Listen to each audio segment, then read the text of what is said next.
Em nome do Pai, e do Filho, e do Espírito Santo.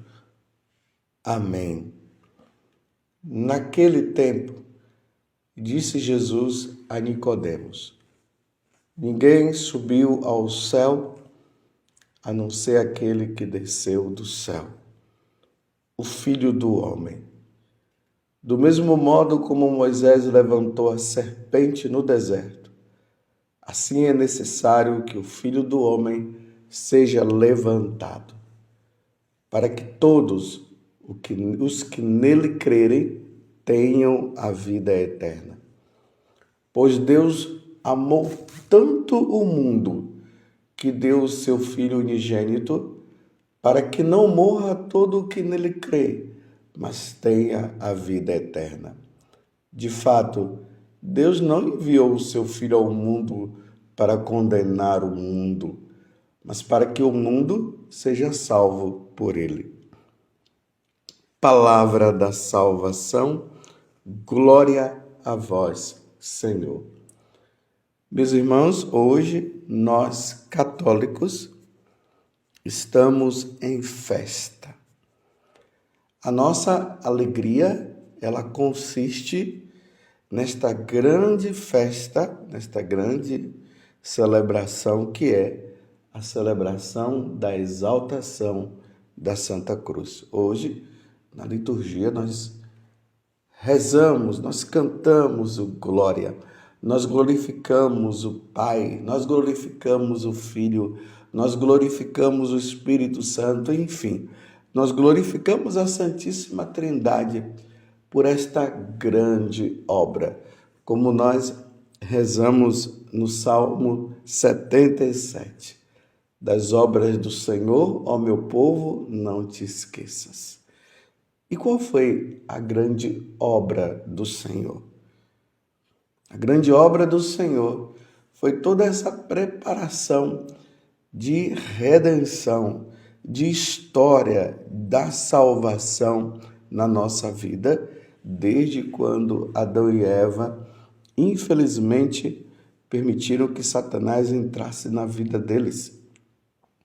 E após essa entrada, o homem desobedeceu a Deus e o homem perdeu o céu. O homem perdeu a convivência com Deus. O homem perdeu o amor para com Deus. O homem deu as costas para Deus. Foi isso que aconteceu no dia em que Adão e Eva pecaram. E, em consequência disso, fomos expulsos do paraíso terrestre.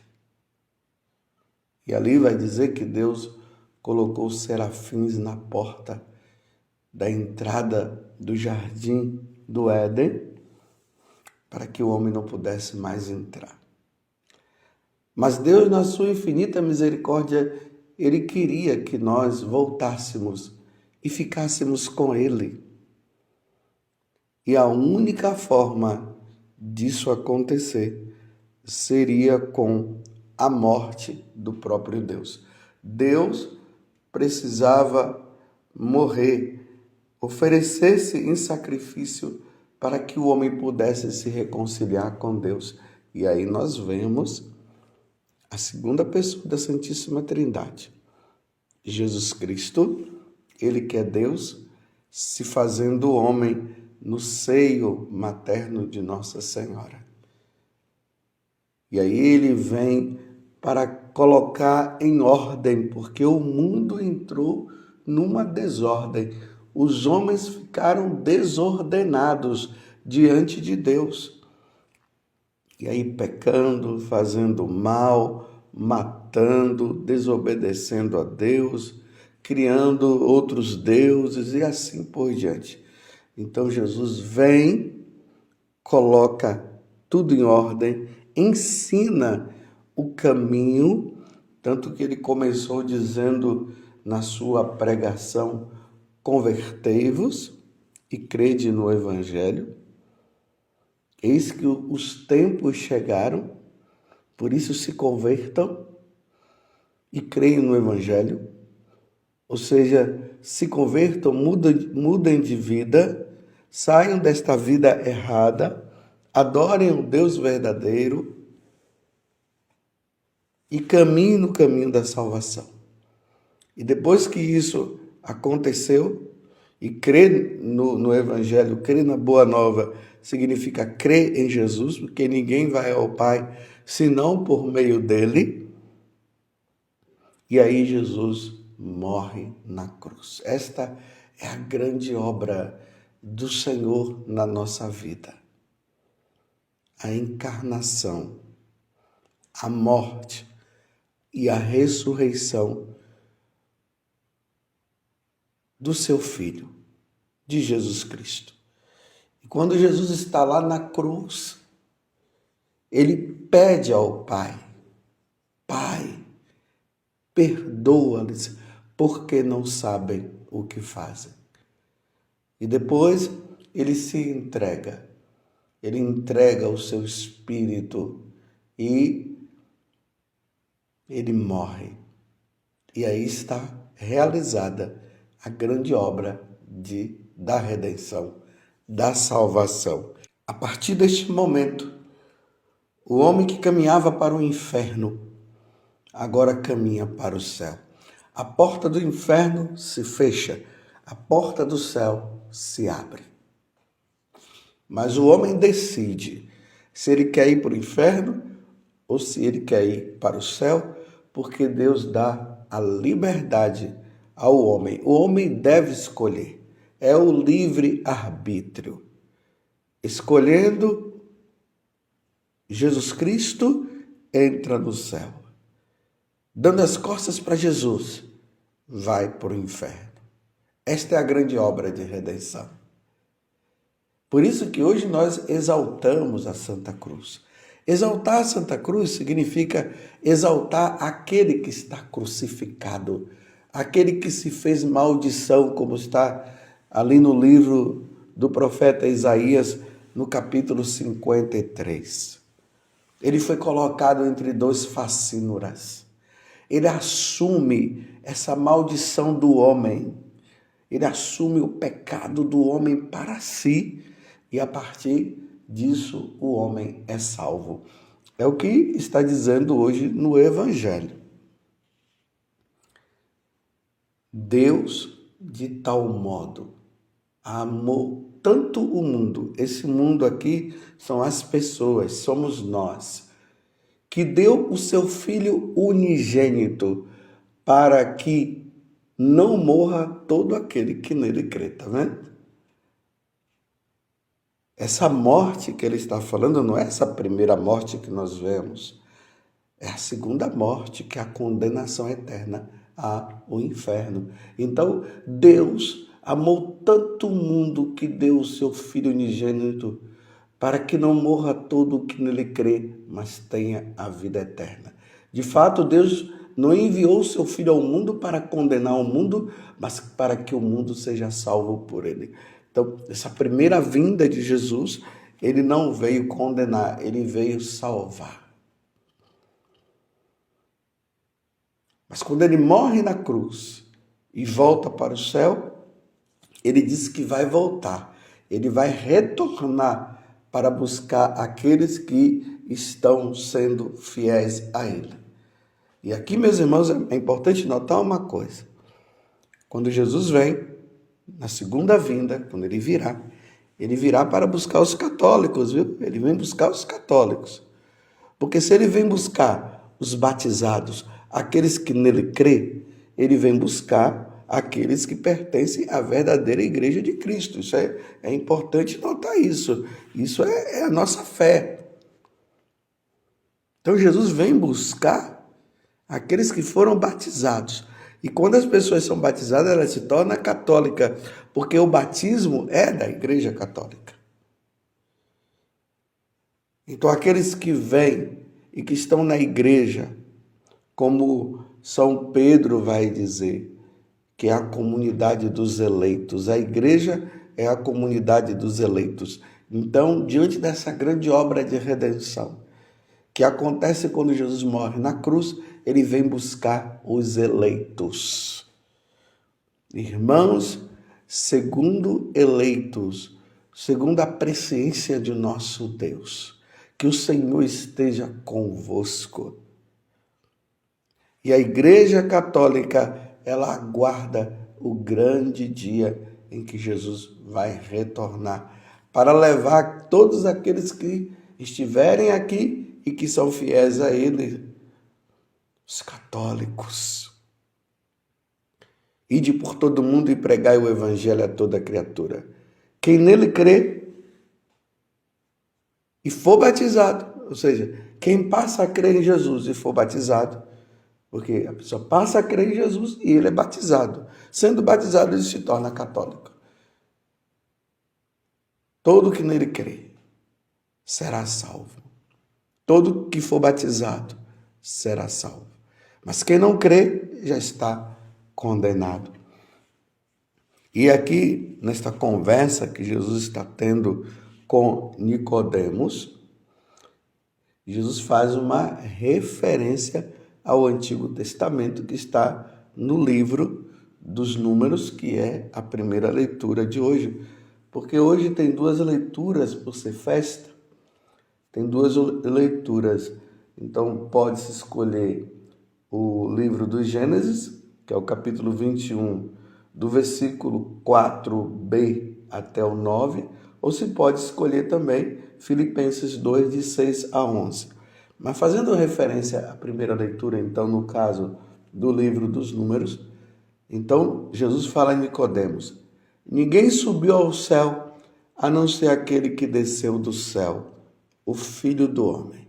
O único que veio do céu foi Jesus.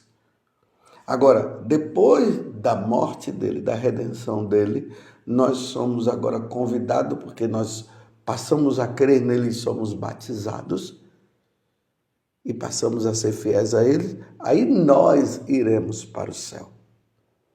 Aí nós iremos para o céu. Então, ninguém subiu ao céu a não ser aquele que desceu do céu, o Filho do Homem. Do mesmo modo como Moisés levantou a serpente no deserto, e aqui nós lembremos agora que o que foi que aconteceu no livro dos Números, que eu fazia referência antes, o povo estava no deserto, murmurando, condenando Deus, porque eles estavam agora apelando, porque estavam dizendo que eles foram tirados do deserto, das mãos do faraó, porque eles viviam no Egito. Eles eram escravos no Egito, meus irmãos. Eles eram escravos do faraó. Deus tirou ele da escravidão.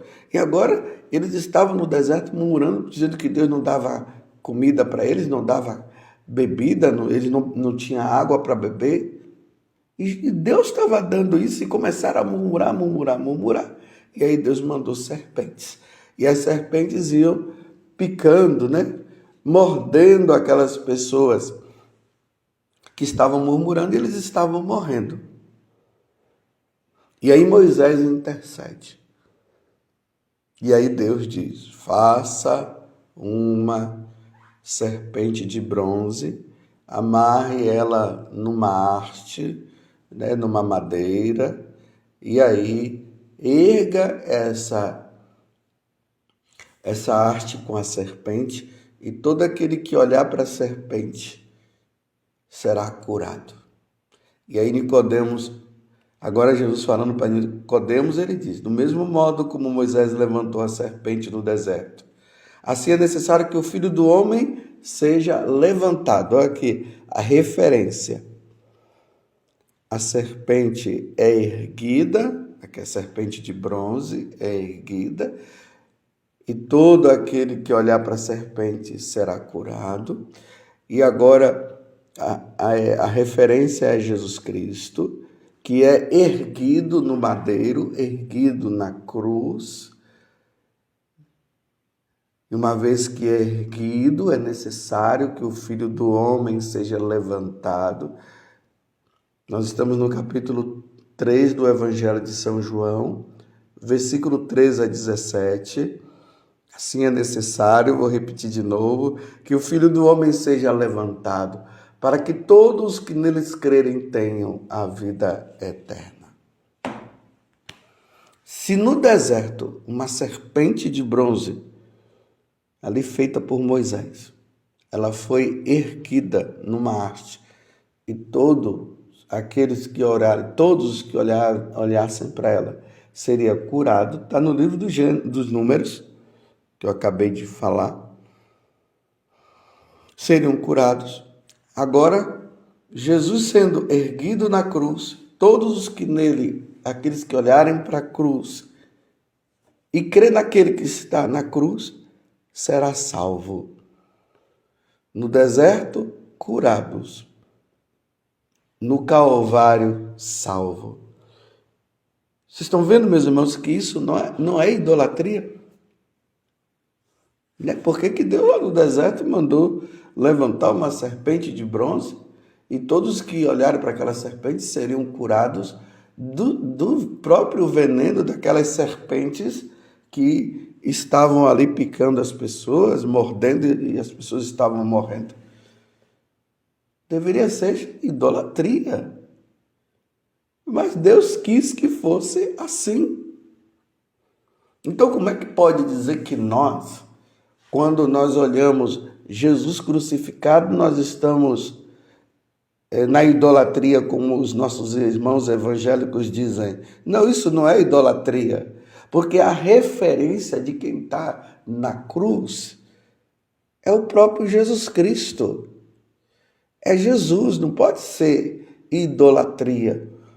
Seria idolatria se tivesse um porco lá, se tivesse uma vaca, e nós estivéssemos dizendo que aquela vaca, aquele porco, ou sabe lá o quê, ou uma outra pessoa qualquer, e disséssemos que aquela pessoa que veio do céu, que nasceu da Virgem Maria, que foi ele que nos salvou. Não, aí é idolatria. Mas a referência é Jesus Cristo.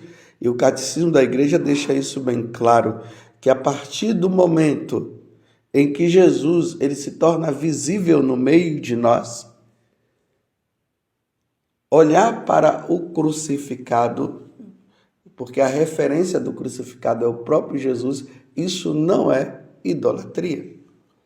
E aí nós temos os santos, que nós não adoramos os santos, nós veneramos os santos.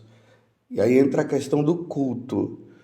O culto é prestado a nosso Senhor Jesus Cristo é o culto de latria. Latria significa adoração a nosso Senhor Jesus Cristo. Por isso que nós adoramos Jesus presente na Eucaristia, porque Jesus está presente na Eucaristia. Agora, o culto que nós prestamos aos santos chama-se dulia, que não é adoração, é veneração. Nós ficamos admirados com esses homens, essas mulheres, que no decorrer da igreja, da história da igreja, eles viveram somente para Deus. E viveram somente para nosso Senhor Jesus Cristo. E muitos deles foram até mortos. E aí entra o martírio. Nós ficamos admirados quando vemos lá o martírio de Pedro, o martírio dos apóstolos, o martírio de São Maximiliano Kolbe e tantos outros que foram martirizados. Nós ficamos admirados, aí nós veneramos, nós não adoramos, mas a adoração se dá somente a Jesus Cristo. Mas hoje, diante da cruz, nós exaltamos aquele que foi crucificado, aquele que está na cruz. Quem é que está na cruz? É nosso Senhor Jesus Cristo. E aí nós adoramos o crucificado. E aqui, meus irmãos, eu quero falar uma coisa. O altar, que lembra o Calvário, ali nas nossas igrejas, aqui eu estou falando de nós católicos, aí nós temos lá no altar o ambão, da palavra, que lembra Cristo. É Cristo que ensina, que fala. Por isso que no ambão da palavra o sacerdote chega e proclama a palavra de nosso Senhor Jesus Cristo, o evangelho de nosso Senhor Jesus Cristo. E ali vai um leigo, alguém que lê, faz uma leitura do Antigo Testamento ou do Novo Testamento, proclama o Salmo, e ali Deus vai nos falando. Em seguida nós temos ali o altar. O altar também é Cristo. Por isso que nós, sacerdotes, quando entramos, nós beijamos o altar. E temos lá Jesus crucificado, porque ali lembra o Calvário. E a cruz que está ali, ela tem que ter a imagem de Jesus crucificado. Se coloca apenas uma cruz sem o crucificado, isso já pende para o protestantismo, porque os protestantes, eles até admitem de ter uma cruz lá, mas eles acham que se colocar o crucificado, na imagem de Jesus crucificado, já é idolatria. Então eles não colocam o Jesus crucificado. E parece que a Igreja Católica está se tornando meio que protestantizada, e nós encontramos agora nos altares cruz sem o crucificado. Está querendo agradar os outros? Não, nós não estamos aqui para agradar os outros, não. Nós estamos aqui para agradar nosso Senhor. Então, no altar precisa ter Jesus, a imagem de Jesus na cruz crucificado. E uma outra coisa que agora estão fazendo, porque assim como os evangélicos, eles fogem da cruz, não querem saber da cruz, aí estão colocando agora a imagem de Jesus ressuscitado. Não é a imagem de Jesus ressuscitado, é a imagem de Jesus crucificado, porque nós estamos ali no Calvário, aonde Jesus se dá a nós. Por isso que a Santa Missa é a celebração, é a renovação, é a atualização do sacrifício de nosso Senhor Jesus Cristo. Então é preciso ter Jesus crucificado. Então, nesses lugares onde está Jesus ressuscitado lá, é preciso colocar a cruz com a imagem de Jesus crucificado. E aí, para terminar, coloquemos também a imagem de Jesus crucificado em nossas casas, para nós lembrarmos que Jesus morreu e nos salvou, e aí está a redenção. Por isso que nós exaltamos hoje Jesus crucificado. E também não é para colocar no crucifixo a imagem de um homem qualquer, é a imagem de Jesus crucificado, porque agora estão querendo colocar um lavrador lá, é para colocar Jesus crucificado. Louvado seja nosso Senhor Jesus Cristo, para sempre seja louvado, e a sua mãe, Maria Santíssima.